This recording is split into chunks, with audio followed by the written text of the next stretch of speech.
Jean-Yves Le Drian, business, famille, patrie. En 2015, une entreprise basée en Bretagne, la région d'origine de l'actuel ministre français des Affaires étrangères, obtenait le marché de la fabrication des passeports biométriques au Mali. Selon plusieurs sources, elle aurait bénéficié du soutien actif de celui qui était alors ministre de la Défense. Dans le milieu des affaires, chez les grands industriels français et les géants de l'armement, Jean-Yves Le Drian est une valeur sûre. Et pour cause, la vente d'armes, il s'y prépare depuis 2006. À l'époque, la gauche n'est pas encore au pouvoir, et Ségolène Royal s'apprête à affronter Nicolas Sarkozy. Le Breton vient de décider de ne pas se présenter de nouveau aux législatives de 2007 et de se consacrer à sa région. Mais l'ancien secrétaire d'État à la mer n'entend pas se couper de Paris. Lors d'un déjeuner chez Françoise, près de l'Assemblée nationale, avec Cédric Lewandowski, conseiller au Parti socialiste qui deviendra son directeur de cabinet,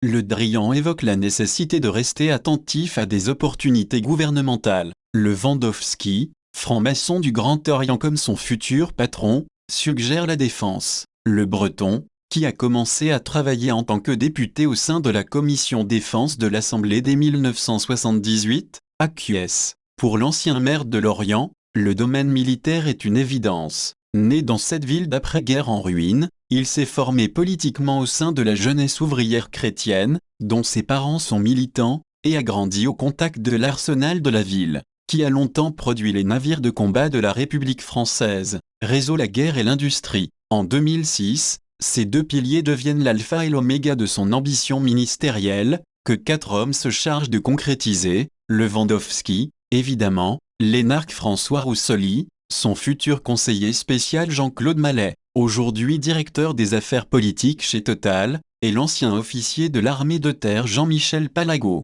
Ce groupe, baptisé Sémaphore, prépare officiellement les éléments de langage de la candidate royale sur la défense. Mais il travaille en réalité pour Le Drian, qui multiplie déjà les rencontres avec les industriels et les militaires. Cela paie. En 2007, le Breton est appelé par Nicolas Sarkozy, qui a battu Royal, et travaille à un gouvernement d'ouverture. Le socialiste refuse. Il patientera 5 ans de plus, jusqu'à l'élection de François Hollande. Mais le travail de Sémaphore, qui se réunit environ une fois par mois autour d'une bonne table durant le quinquennat de Sarkozy, a porté ses fruits. De l'avis de tous, Le Drian est devenu l'un des meilleurs connaisseurs du système militaro-industriel français, en particulier au sein d'une gauche française où l'utopie antimilitariste a encore ses adeptes.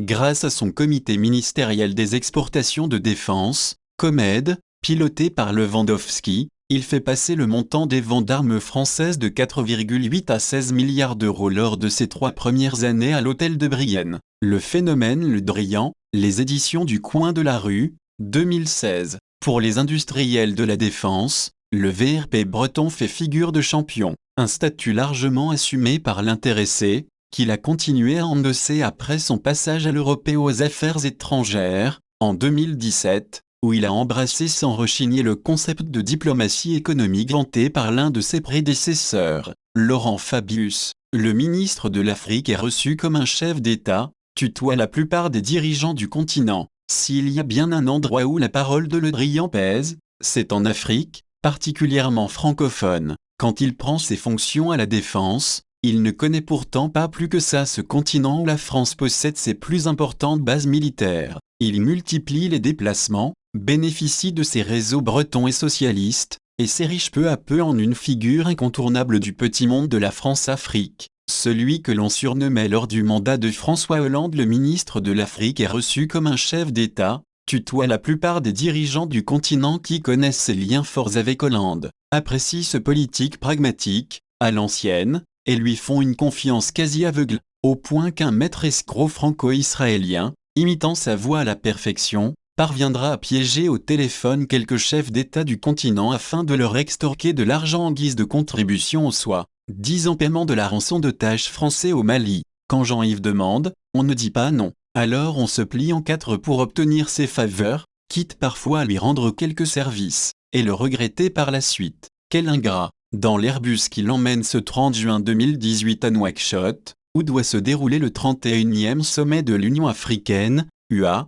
Ibrahim Boubacar Keïta rumine. le chef de l'État malien n'a pas digéré les propos tenus par Jean-Yves Le Drian à son égard. Dans les accords d'Alger, il y a tout ce qu'il faut pour retrouver la paix au Mali et plus globalement au Sahel. Encore faut-il avoir la volonté politique de traduire ces accords dans la réalité. Ce n'est pas encore le cas, je souhaite que ce le soit après l'élection présidentielle. S'il y a un message à faire passer au président malien, à celui-là ou un autre, je n'ai pas à prendre parti dans un processus électoral, au candidat. C'est de faire en sorte qu'il s'engage solennellement pour la mise en œuvre des accords d'Alger, a lancé le chef de la diplomatie française en marge d'un déplacement à Stockholm. Nous sommes à quelques semaines du scrutin, et, en prenant connaissance de cette déclaration, IBK se sent définitivement lâché par Paris. Il fulmine. Quel ingrat lance-t-il, en parlant de Le Drian, à l'un de ses plus proches collaborateurs. Les deux hommes se connaissent pourtant bien. Ils se sont rencontrés à Paris en 2013.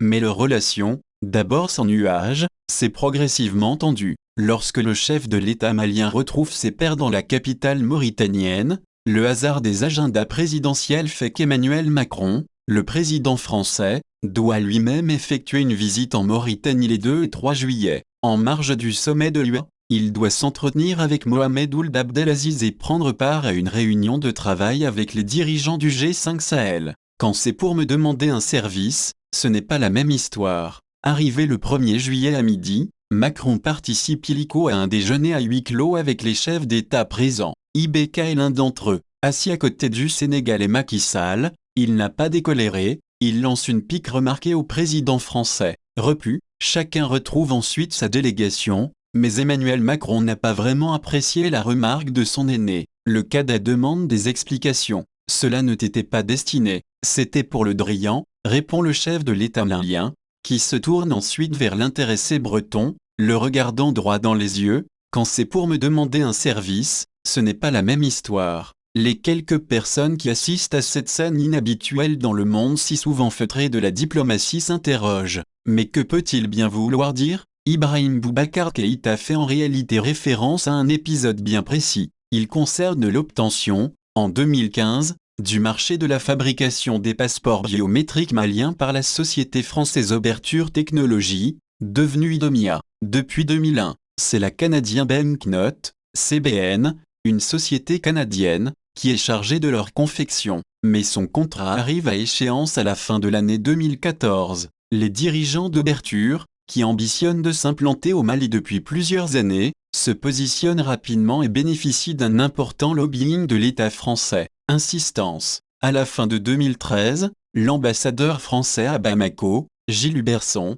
est reçu par Ibrahim Boubacar Keïta au palais de Koulouba. Il n'y va pas par 4 chemins, il serait de bon goût que le dossier d'ouverture soit étudié avec bienveillance, dit-il au président malien. IBK n'est pas particulièrement surpris par la démarche. Il l'est en revanche un peu plus quand le dossier ouverture est cette fois abordé directement par le ministre de la Défense Jean-Yves Le Drian, et ce, selon nos sources, à plusieurs reprises au cours de l'année 2014. Le Drian y tenait tellement qu'il a mentionné l'engagement militaire français au Mali lors des négociations, expliquant que les soldats des deux pays mourraient ensemble au front. Il était déjà arrivé que Hollande demande d'aider les entreprises françaises, mais jamais de manière si insistante. Alors on s'est posé des questions. Le président n'avait rien contre les Canadiens, il était d'abord réticent à changer, raconte l'un des plus proches collaborateurs d'IBK. Mais l'axe Paris-Bamako fonctionne à plein, et l'issue apparaît inéluctable. Finalement, le président a cédé, conclut notre source. Informé du non-renouvellement du contrat de la Canadian Bank, Ottawa tente malgré tout de s'accrocher à son bien. Son ambassadeur à Bamako, Louis de Lorimier, s'en émeut à 2 reprises devant le ministre de la Sécurité, Sada Samaké, aujourd'hui décédé. Il s'étonne notamment qu'aucun appel d'offres n'ait été lancé pour renouveler le marché. Rien n'y fait. Les autorités maliennes se sont contentées de prendre acte de mes démarches, raconte le diplomate. Selon un ancien de l'entreprise, le français Thalès, à l'époque concurrent d'Ouverture, a également tâté le terrain pour se positionner, mais a rapidement fait demi-tour. On nous a fait comprendre que le dossier était verrouillé, explique notre source, qui précise que le montant des commissions, fixé à 3% du montant global chez Thalès à l'époque, était aussi trop élevé. Lobby breton et soupçons de corruption. Une convention de collaboration est finalement signée en janvier 2015. Contrairement à l'accord avec la Canadian Bank, c'est désormais Ouverture qui vend directement les passeports et non l'État malien. Les passeports fournis par les Français étaient de meilleure qualité mais considérablement plus chers. On est passé du simple au double, précise une source au ministère de l'Économie et des Finances ayant travaillé sur le dossier à partir de janvier 2015. Un dossier brûlant, le contrat Ouverture fait en effet jaser dans la presse malienne, qui pointe du doigt le rôle du ministre de la Sécurité et va jusqu'à l'accuser de corruption. Dans les couloirs du palais de Koulouba, on se veut plus pragmatique, au vu de l'engagement militaire français dans le pays, impossible de faire autrement. Tous les gouvernements font du plaidoyer pour les entreprises de leur pays. Cela n'a rien d'exceptionnel ni de répréhensible, juge un important ministre d'IBK. Certains avancent tout de même une autre raison susceptible d'expliquer l'intérêt prononcé de Le Drian pour un contrat qui n'entre pas en théorie dans ses attributions de ministre de la Défense. Ouverture n'est pas une simple société française, mais un fleuron de la région Bretagne, si cher à Jean-Yves Le Drian. Spécialisé dans la production de billets de banque et de documents sécurisés, son principal site de production se situe près de Rennes. L'hypothèse bretonne explique-t-elle l'activisme du ministre français ? C'est ce qu'on m'a dit quand j'ai pris mes fonctions, tranche un ancien ministre d'IBK. Contacté, le ministre français des Affaires étrangères réfute. S'il admet avoir conseillé à l'État malien de se doter d'un système moderne de documents sécurisés, il affirme ne jamais avoir mentionné Ouverture ou une autre entreprise à quelque interlocuteur que ce soit. Avec Jean-Yves Le Drian, le lobby breton tient son meilleur représentant, au point d'être parfois accusé de pratiquer une sorte de préférence régionale. Sous son impulsion, Safran, spécialiste de l'aéronautique basé à Fougères et plus important employeur de ce coin breton, a bénéficié de 2 importantes commandes d'avions de l'Égypte. Le ministre suit également l'évolution de Sabena Technique, implanté à Dinard et spécialisé dans l'entretien d'aéronefs, notamment africains. Thales, Naval Group, ou encore RQ, l'ex-Renault Truc Défense, qui faisait sa promotion à Abu Dhabi en 2015 et qui équipe nombre d'armées africaines, ont également toutes des sites de production en terre bretonne. Le Drian n'a en outre jamais hésité à côtoyer le fameux Club des 30, un cercle créé en 1988 et rassemblant le gratin du patronat breton, soucieux de se réunir pour influencer les décisions prises à Paris. Vincent Bolloré et François Pinault y ont leur rond de serviette, bien que leur envergure soit en réalité suffisante à elle seule pour influencer le monde politique de Paris. Le Drian y entretient surtout d'excellents rapports avec le milliardaire Louis Le Duf, Brioche Dorée, Delarte, Bridor, à qui il a décerné la Légion d'honneur en 2012, et a pu croiser au sein du club Jean-Pierre Leroc, Intermarché. Aujourd'hui décédé, Daniel Roulier, Groupe Roulier, Claude Guillemot, Ubisoft, ou encore Brice Rocher. Ce petit-fils d'Yves Rocher, fondateur du groupe de cosmétiques très présent en Afrique, a d'ailleurs vu son directeur de cabinet, Pierre Roussette, recevoir l'insigne de chevalier de la Légion d'honneur en janvier 2020, à Vannes, des mains du ministre des Affaires étrangères. L'Afrique, un débouché essentiel. Le duc de Bretagne a également régulièrement fréquenté l'Institut de Locarno, un discret centre de prospective économique créé en 1991, où s'active également Louis Le Duf. L'Institut, rebaptisé Querédan cette année, s'est notamment donné pour mission de fédérer les Bretons du monde entier pour qu'ils participent activement à l'essor économique de la région. Un credo que Jean-Yves Le Drian ne peut que partager. Si le Querédan est classé à droite, il a longtemps été animé par le patron de TF1, Patrick Lelay, et a été décrit comme une officine indépendantiste et nationaliste. Le socialiste n'a jamais rechigné à y faire des apparitions. En 2004, il y a prononcé un discours devant près de 300 décideurs bretons, aux côtés de Pierre Méhaignerie ou de François Goulard, cadres régionaux de l'Inde de Nicolas Sarkozy. Chiffre révélateur, entre 2012 et 2015, selon son agenda officiel, Jean-Yves Le Drian a effectué 153 déplacements en province en France,